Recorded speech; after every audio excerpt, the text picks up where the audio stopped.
Hi ನಮಸ್ತೆ, good morning ಎಲ್ಲರಿಗೂ. Day 1 Monday, ಇವತ್ತಿಂದ ಮಿನಿ ವ್ಲಾಗ್ ಸ್ಟಾರ್ಟ್ ಮಾಡ್ತೀನಿ. ಇದೆ ಮೊದಲನೇ ವ್ಲಾಗು. ಎಲ್ಲರಿಗೂ ನಮಸ್ತೆ, ವೆಲ್ಕಮ್. ಬನ್ನಿ, ಇವತ್ತು ನಾನು ನೈಟ್ ಶಿಫ್ಟ್ ವರ್ಕ್ ಆಗ ಹಂಗೆ ಎದ್ದು ವಾಕಿಗೆ ಬಂದು ಫ್ರೆಶ್ ಅಪ್ ಆಗಿ ನಮ್ಮ ರಾಕಿನ ಒಂದು ರೌಂಡು ವಾಕಕ್ಕೆ ಕರ್ಕೊಂಡೋಗಿ ಇವಾಗಿಂದ ರೋಟೀನ್ ವರ್ಕು. ಇವನು ಒಂದು ರೌಂಡು ಹಾಫ್ ಆನ್ ಅವರ್ ಒಂದು ಜೊತೆ ಆಟ ಆಡಿ ಅದಾದಮೇಲೆ ಇಲ್ಲಿಂದ ಮನೆಗೆ ಹೋಗ್ತೀನಿ. ಆ ವಿಡಿಯೋನ ಮುಂದೆ ಕಂಟಿನ್ಯೂ ಪಾರ್ಟಲ್ಲಿ ನೋಡ್ಬೋದು ನೀವು. ಇವನ ಹೆಸರು ರಾಕಿ ಅಂತೇಳಿ, ಸೆಂಟ್ ಬರ್ನಾರ್ಡ್ ಬ್ರೀಡು. ಒಳ್ಳೆ ಪೆಟ್ಟು, ಫ್ರೆಂಡ್ಲಿ ಡಾಗು, ಜೊತೆಗೆ ಇರ್ತಾನೆ. ಹೇಳ್ದಂಗೆಲ್ಲ ಟ್ರೈನ್ ಅಪ್ ಆಗಿದ್ದಾನೆ. ಇದು ನಮ್ಮ ತೋಟದೊಳಗೆ ಕರ್ಕೊಂಡು ಪ್ಲ್ಯಾಂಟಲ್ಲಿರೋ ತೋಟ. ಇದೊಂದು 3 ಎಕರೆ ಐತೆ. ಅದ್ರೊಳಗೆ ಆರಾಮಾಗಿ ವಾಕ್ ಮಾಡಿಸ್ಕೊಂಡು ಇವನು ಒಂದು ಹಾಫ್ ಆನ್ ಅವರು ಇಲ್ಲ 1 ಅವರ್ ನಮಗೆ ಟೈಮ್ ಫ್ರೀ ಇದ್ದಂಗೆ ಇವನ್ನ ಆಟ ಆಡಿಸ್ಕೊಂಡು ಮತ್ತೆ ವಾಪಸ್ ಕರ್ಕೊಂಡೋಗಿ ಇವಾಗ ಅದು ಪ್ರೊಸೆಸ್ ಏರಿಯಾಗೆ ಚೈನ್ ಬಿಚ್ಚಿಬಿಟ್ಟು ಹೋಗ್ತೀವಿ ಆಟ ಆಡೋಕ್ಕೆ. ಬಟ್ ಆ ಪ್ರೊಸೆಸ್ ಏರಿಯಾದೊಳಗೆ ಫೋನ್ ಅಲ್ಲ ಇಲ್ಲ, ಸೊ ಅದಕ್ಕೋಸ್ಕರ ಇಲ್ಲಿಗೆ ಲಾಸ್ಟ್ ಆಗುತ್ತೆ. ಮತ್ತೆ ಕರ್ಕೊಂಬಂದು ಕಟ್ಟಾಕ್ಬಿಟ್ಟು ನನಗೂ ಇನ್ನೇನು ಟೈಮ್ ಐತಲ್ಲ ಬಾಯ್ ಮಾಡಿಬಿಟ್ಟು ಇವನಿಗೆ ನಾನು ಹೊರಟೆ. ಮತ್ತೆ ಸೆಕೆಂಡ್ ಶಿಫ್ಟ್ ಅಲ್ಲಿಂದ ಹೊರಡ್ತಿದ್ದಂಗೆ ನಮ್ಮ ಗುರುಗಳು ಬಂದಿದ್ದರು. ಅವ್ರಿಗೆ ಹಾಕಿ ಹ್ಯಾಂಡ್ ಓವರ್ ಮಾಡಿಬಿಟ್ಟು ನಾನು ಶಿಫ್ಟ್ ರಿನ್ಯೂವಲ್ ಮಾಡಿಕೊಂಡು ಅಲ್ಲಿಂದ ಸೀದಾ ಗೇಟಿಗೆ ಬಂದು ಹಿಂಗೆ ಬ್ಯಾಗ್ ಎತ್ಕೊಂಡು ನಮ್ಮದು ಔಟಿಂಗ್ ಸಿಗ್ನೇಚರ್ ಹಾಕ್ಬಿಟ್ಟು ಹೋಗಬೇಕು. ನಮ್ಮ ಸರ್ ಬಂದಿದ್ರು, ಅಲ್ಲಿ ಸೂಪರ್ವೈಸರ್ ಅವ್ರ ಹತ್ರ ಸೈನ್ ಹಾಕ್ಬಿಟ್ಟು ಅವ್ರಿಗೂ ಎಲ್ಲ ಟಾಟಾ ಬಾಯ್ ಬಾಯ್ ಹೇಳ್ಬಿಟ್ಟು ಮನೆಗೆ ಟೈಮ್ ಆಯಿತು. ಮನೆಗೆ ಹೋಗ್ಬಿಡ್ಬೇಕು, ಜಿಮ್ಗೆ ಹೋಗಬೇಕು, ತುಂಬ ಕೆಲಸ ಇದೆ, ಬೇಗ ಬೇಗ ಹೊರಡೋಣ ಅಂತೇಳಿ ಅಲ್ಲಿಂದ ಸೀದಾ ಹೊರಟಿ ಇವತ್ತು ಪ್ಯಾರಾಟ್ ತೊಗೊಬಂದಿದ್ದೆ ನಮ್ಮದು. ಅದರ ಇದು ಸಿಂಗಲ್ ಸೀಟ್ರು ಕ್ಲಾಸಿಕ್ ಗಾಡಿ, ಸೂಪರಾಗಿ ಆಯ್ತಿದ್ದು. ಮಾರ್ನಿಂಗು ತೊಗೊಂಡು ಹೊರಟಿ ಅಲ್ಲಿಂದ ಸೀದಾ ಮಳೆ ನೆನೆ ನೈಟ್ ಚೆನ್ನಾಗಿ ಮಳೆ ಉದಿತ್ತು. ಬೇಗ ಬೇಗ ಬಂದು ಸೀದಾ ಬಂದ್ಬಿಟ್ಟು ಮನೆಗೆ ಹೋಗಿ ಫ್ರೆಶ್ ಅಪ್ ಆಗೋಣ ಅಂತೇಳಿ ಹೊರಟೆ. 3 ಕಿಲೋಮೀಟ್ರಲ್ಲಿಂದ ಮನೆಗೆ ಬಂದು ಫುಲ್ ರೆಡಿ ಆಗಿಬಿಟ್ಟು ಟಕ್ಕಂತ ಜಿಮ್ ಬ್ಯಾಗ್ ಎತ್ಕೊಂಡು ಜಿಮ್ಗೆ ಹೊರಟೆ. ಜಿಮ್ ಮಾಲೆ ಎಷ್ಟು 8:30 ಆಗೋಗಿತ್ತು. ಜಿಮ್ಗೆ ಅಷ್ಟೊತ್ತಿಗೆ ಟೈಮ್ ಆಗಿದೆ. ಆದರೂ ಏನೂ ಮಾಡೋಕ್ಕಾಗಲ್ಲ, ಸ್ವಲ್ಪ ಡಿಲೇ ಆಗುತ್ತೆ ಇವತ್ತು ಒಂಚೂರು. ಏನು ಮಾಡೋದು, ಮತ್ತು ಗಾಡಿ ಎತ್ಕೊಂಡು ಹೊರಡ್ಬೇಕನ್ನೋದು ಫಸ್ಟ್ ಕೆಲಸ ನಂದು. ನಮ್ಮ ಬಾಸಿಗೆ ಕೈ ಮುಗಿಯೋದು, ನಮ್ಮ ದೇವ್ರಿಗೆ ಕೈ ಮುಗಿದು ಟಕ್ಕಂತ ಹೊರಡಬೇಕು. ಅಲ್ಲಿಂದ ಜಿಮ್ ಏನೇ ಕೆಲಸ ಇರಲಿ, ಮನೆಯಿಂದ ಹೊರಗಡೆ ಬಂದಿದ ತಕ್ಷಣ ನಮ್ಮ ದೇವ್ರಿಗೆ ನಾವು ಕೈ ಮುಗಿದು ನಮ್ಮ ದೇವ್ರ ದರ್ಶನ ತೊಗೊಂಡೆ ಹೊರಡೋದು. ನಾನೇನು ನಾವಿಲ್ಲಿ ಬಾಡಿ ವರ್ಕೌಟ್ಗೆ ಹೋಗ್ತೇವೆ, ಅಲ್ಲಿ ನೋಡಿ ಯಾರೋ ರೈನ್ ವರ್ಕೌಟ್ ಮಾಡ್ಕೊತವ್ರೆ. ಫಿಟ್ನೆಸ್ ಜಿಮ್ ಒಂದು ನ್ಯೂ ಫಿಟ್ನೆಸ್ ಝೋನ್ ಹಿಂಗಿದೆ. ಡಯಾಗ್ರಾಮ್ಸ್ ಎಲ್ಲ ನಮ್ಮ ಹರ್ಷ ಮತ್ತು ವರುಣ್ ಇಬ್ಬರು ಪಾರ್ಟ್ನರ್ಶಿಪ್ಪಲ್ಲಿ ನಡೆಸ್ತಾರೆ ಜಿಮ್. ಇದು ನಮ್ಮ ಫ್ರೆಂಡ್ಸೇ, ಕ್ಲೋಸ್ ಫ್ರೆಂಡ್ಸ್, ತುಂಬ ಕ್ಲೋಸ್ ಫ್ರೆಂಡ್ಸ್ ಇವರಿಬ್ಬರು. ಜಿಮ್ಮಿಗೆ ಬತ್ತಿದ್ದಂಗೆ ಅಲ್ಲೇ ಯಾರೋ ಒಬ್ಬರು ವರ್ಕೌಟ್ ಮಾಡ್ತಾರೆ. ಅಲ್ಲೇ ಫೈನಲ್ ವರ್ಕೌಟಲ್ಲಿದ್ದರು. ನಾನು ಅಷ್ಟೊತ್ತಿಗೆ ಫ್ರೀ ಮಾಡಿಕೊಂಡು ಟಕ್ಕಂತ ನಮ್ಮ ವರುಣ್ ರಿಚಿ ಜೊತೆ ವರ್ಕೌಟಿಗೆ ಜಾಯ್ನ್ ಆದೆ. ಇವತ್ತು ವರ್ಕೌಟ್ ಬಂದು ಚೆಸ್ಟಿಗೆ ಮಾಡ್ತಾಯಿದ್ರು. ಇದು bench upper portion bar lift ಚೆಸ್ಟ್ಗೆ.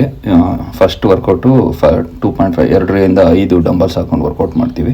ನಾನೇನು ತುಂಬ ವೆಯ್ಟೇನು ಎತ್ತಕ್ಕೆ ಹೋಗಲ್ಲ. ಈಗ ರೀಸೆಂಟಾಗಿ ಶುರು ಮಾಡಿರೋದು. ನಮ್ಮ ವರುಣ್ ಅವರಂತೂ ವೆಯ್ಟ್ ಅವ್ರಿಗೆ ಲೆಕ್ಕನೇ ಇಲ್ಲ, ಚೆಚ್ ಹಾಕ್ಬಿಡ್ತಾರೆ. ಒಳ್ಳೆ ಮಜಾಲ ಐತೆ. ರೆಡಿ ಆಗ್ತಾವನೆ ನಮ್ಮ ಮಚ್ಚನೂ ಹಂಗೆ. ನಾವು ಸ್ವಲ್ಪ ಫಿಟ್ನೆಸ್ ಆಗೋಣ ಅಂದ್ಬಿಟ್ಟು ಚೆಸ್ಟ್ಗೆ ಡಂಬಲ್ ಪ್ರೆಸ್ ವರ್ಕೌಟ್ ಮಾಡ್ತಾಯಿದ್ದೀನಿ. ನಾನೇನು ಹೇಳೋದು ಅಂತಂದರೆ, ವೆಯ್ಟ್ ಎಷ್ಟೇ ಕಮ್ಮಿ ಹೊಡಿದ್ರು ಪೊಸಿಷನ್ನು ಮತ್ತು ಕೌಂಟ್ಸು ನೀಟಾಗಿ ಹೊಡಿದ್ರೆ ಸಾಕು. ಮಸಲೆಲ್ಲ ಅವೇ ಗ್ರೋತ್ ಆಗ್ತವೆ ಚೆನ್ನಾಗಿ. ವರ್ಕೌಟ್ ಆದಮೇಲೆ ಒಂದ್ಸರಿ ಫುಲ್ಲು ಚೆಸ್ಟ್ಗೆ ಪೊಸಿಷನ್ ಕೊಟ್ಬಿಟ್ಟು ಟೈಟ್ ಮಾಡಿದ್ರೆ ಮಸಲು ಚೆನ್ನಾಗಿ ಶೇಪಿಂಗ್ ಬರುತ್ತೆ. ನೋಡಿ ಇಷ್ಟು ಬಂದಿದೆ. ತುಂಬ ವೀಕ್ ಇದೆ, ಏನು ಟ್ರೈನ್ ಮಾಡ್ತಾಯಿದ್ದೀನಿ. ನನಗೂ ಸ್ವಲ್ಪ ಟೈಮ್ ಬೇಕು. ಅಪ್ ಟು 100 days ಚಾಲೆಂಜಲ್ಲಿ ಫುಲ್ ಕಂಪ್ಲೀಟ್ ಮಾಡಿ ಫುಲ್ ಬಾಡಿ ಟ್ರಾನ್ಸ್ಲೇಟ್ ಮಾಡಿ ಇಟ್ಕೊಳ್ಳೋಣ ಅಂತ ಅಂದ್ಕೊಂಡು ಫುಲ್ ವರ್ಕೌಟಲ್ಲಿ ಮಾರ್ನಿಂಗ್ ಡೈಲಿ ಒನ್ಸು ಇಲ್ಲ ಈವ್ನಿಂಗ್ ಯಾವಾಗಾರು ಒಂದ್ಸರಿ ಹೋಗಿ ಟಕ ಅಂತ ವರ್ಕೌಟ್ ಮುಗಿಸ್ಕೊಂಡು ಬಂದ್ಬಿಡ್ತೀನಿ. ಇರೋ ಶೆಡ್ಯೂಲಲ್ಲಿ ಫ್ರೀ ಮಾಡಿಕೊಂಡು ವರ್ಕೌಟ್ ಮಾಡಿ ಮುಗಿಸ್ಕೊಂಡು ಇನ್ನೇ ಮುಗೀತು ವರ್ಕೌಟು. ಈಗ ಹೊರಡಬೇಕು. ಹೋಗಿ ರೆಡಿ ಆಗ್ಬಿಟ್ಟು ಟಕ್ಕಂತ ಮುಖ ಎಲ್ಲ ಫುಲ್ ಫ್ರೆಶ್ ಅಪ್ ಆಗಿಬಿಟ್ಟು ಬಾಯ್ ಹೇಳ್ಬಿಟ್ಟು ನಮ್ಮ ರಿಚಿಗೂ ಹಂಗೆ ಟಕ್ಕಂತ ಬಾಯ್ ಹೇಳ್ಬಿಟ್ಟು ಹೊರಟೆ. ಈಗ ನನ್ನ ಕೆಲಸ ಶುರು. ಶೇಕ್ ಕುಡಿದ್ಬಿಟ್ಟು ಸೀದಾ ಅಲ್ಲಿಂದ ಟಕ ಅಂತ ಜಿಮ್ಮಿಂದ ಇಳಿದ್ಬಿಟ್ಟು ಹಂಗೆ ಬರ್ತಾ ನಮ್ಮ ದೋಸ್ತ್ ಇಬ್ಬರು ಸಿಕ್ಕಿದ್ರು. ಅವ್ರಿಗೂ ಬಾಯ್ ಹೇಳ್ತಾ ನಾನು ಹೊರಟೆ ಅಲ್ಲಿಂದ. ಟೈಮ್ ಆಗ್ಬಿಟ್ಟೈತೆ, ಅಲ್ಲೇ 9:30. ಹಾಲು ಕರಿಬೇಕು. ಹೋಗಿ ಹಾಲು ಕರೆದು ಕಸ ಎಲ್ಲ ಎತ್ತಾಕಿ ನಮ್ಮ ಪರ್ಯಾಕೆ ಎತ್ಕೊಂಡು ಹೋಗೋಕೆ NS ರಿಚಿ ಇಟ್ಕೊಂಡು ಇವತ್ತು ಓಡಾಡೋಕ್ಕೆ ಹಾಲು ಕರೆಯೋಕ್ಕೆ ಶುರು ಮಾಡಿ ನಮ್ಮ ಬಾಯ್ಸ್ ಇಬ್ಬರು ವೆಯ್ಟ್ ಮಾಡ್ತಾಯಿದ್ದಾರೆ. ನಾವು ಬೂಸ ಎಲ್ಲ ಇಟ್ಟು ಇವಾಗ ಅವಕ್ಕೆ ಊಟ ಹಾಕಬೇಕು ಬೆಕ್ಕಳಿಗೆ. ಪಾಪ ನೆನ್ನೆ ಮಳೆ ಬಂದಿರೋದ್ರಿಂದ ಅವಕ್ಕೆ ಊಟ ತಂದಿಲ್ಲ. ಬೆಳಗ್ಗೆ ಈಗ ತೊಗೊಂಬಂದು ಹಾಕ್ಬಿಟ್ಟು ಅವಕ್ಕೂ ಹೊರಡಬೇಕು. ಹೊರಡೋಕೆ ಮುಂಚೆ ಒಂದ್ಸರಿ ನಮ್ಮ ಮೀನುಗಳಿಗೆಲ್ಲ ಫುಡ್ ಹಾಕ್ಬಿಡೋಣ ಅಂತ ನೋಡಿದೆ. ಫುಡ್ ಹಾಕಿದ್ದೆ ಆಗಲೇ, ಏನು ಸಮಸ್ಯೆ ಇಲ್ಲ. ಬೆಕ್ಕಗೆ ಹಾಲು ಹಾಕ್ಬಿಟ್ಟು ಇನ್ನೊಂದು ಸ್ವಲ್ಪ ಹಾಲು ಹಾಕ್ಬಿಟ್ಟು ಹೊರಡೋಣ ಅಂದ್ಕೊಂಡು ಫಿಶ್ಗಳು ನೋಡಿ ಇವೇನೆ ಬ್ರೀಡು ಮಾಡಿದ್ದೀನಿ. ಒಂದು 30 ಮರಿಗಳು ಮಾಡಿಸಿದ್ದೀನಿ. ಗಫೀಸ್ ಮರಿಗಳಿವು ಒಂದು 30 ಇದ್ದಾವೆ. ಟೈಮ್ ಆಯಿತು, ಹೊರಡೋಣ. ಹಸ ಕಟ್ಟಾಕ್ಬಿಟ್ಟು ಟಕ್ಕಂತ ಹುಲ್ಲಿರೋ ಕಡೆಗೆ ಕರ್ಕೊಂಡೋಗಿ ನಮ್ಮ ತೋಟದೊಳಗೆ ಹುಲ್ಲಿತ್ತು, ಚೆನ್ನಾಗಿ ಮಳೆ ಉಯ್ದಿತ್ತು. ಇವತ್ತು ಮಳೆ ಬರೋ ಚಾನ್ಸ್ ಐತೆ, ಮೋಡ ಜಾಸ್ತಿ ಇದೆ. ಹಂಗೆ ಪಾರ್ವಾಳಕ್ಕೆ ಬಿಟ್ಟು ನೋಡಿದೆ, ರಾಗಿ ಇಲ್ಲ ಅವಕ್ಕೊಂದು ಸ್ವಲ್ಪ ರಾಗಿ ಹಾಕ್ಬಿಟ್ಟು ಬ್ಯಾಗ್ ಎತ್ಕೊಂಡು ಬೀಗ ಹಾಕ್ಕೊಂಡು ಟಕ್ ಅಂತ ಹೊರಟೆ. ಅವಾಗಲೇ ಗ್ಯಾಪ್ನ ಆಗಿದ್ದು ಲವ್ ಬರ್ಡ್ಸ್ಗಳಿಗೆ ನವಣೆ ಆಯ್ತಾ ನೀರಾಯ್ತಾ ಅಂತ ಒಂದ್ಸರಿ ಚೆಕ್ ಮಾಡ್ಕೊಂಡು ಕನ್ಫರ್ಮ್ ಮಾಡ್ಕೊಂಡು ಮನೆಗೆ ಹೂವು ಬಿಡಿಸ್ಕೊಂಡು ದೇವ್ರಿಗೆ ಮನೆಗೆ ಬಂದು ಸ್ನಾನ ಮಾಡಿಕೊಂಡು ಮತ್ತೆ ಮಡಿ ಉಟ್ಕೊಂಡು ಸಿದ್ಧಲಿಂಗಪ್ಪನ ದರ್ಶನ ಮಾಡೋಕ್ಕೆ ಅಂತ ಹೊರಟಾಗ ನಮ್ಮ ಸಿರಿ ಬಾಗ್ಲಲ್ಲಿ ಅಡ್ಡ ಕುಂತಿದ್ಲು. ನಡಿ ಒಳಕ್ಕೆ ಅಂತಂದಿದ ತಕ್ಷಣ ಎದ್ದು ಸೀದಾ ಒಳಕ್ಕೆ ಹೋಗ್ತಾಯಿದ್ಲು. ಸೀದಾ ಬಂದು ದರ್ಶನಕ್ಕೆ ಹೋಗ್ತೀನಿ ನಾನು. ದೇವಸ್ಥಾನ ಬನ್ನಿ, ನಮ್ಮ ದೇವಸ್ಥಾನದೊಳಗೆ ನಮ್ಮನ್ನು ಕರ್ಕೊಂಡು ಹೋಗ್ತೀನಿ. ಫಸ್ಟೇ ಗಣಪತಿ ದೇವರು, ಅದಾದಮೇಲೆ ನಮ್ಮ ಸಿದ್ಧಲಿಂಗೇಶ್ವರ ಸ್ವಾಮಿ ಅವರು ಗದಿಗೆ, ಇದು ಬೆಳ್ಳಿ ಮುಖವಾಡ ಧರಿಸಿದ್ದಾರೆ. ಎಷ್ಟು ಚೆನ್ನಾಗಿದೆ ಅಲಂಕಾರ ನೋಡಿ.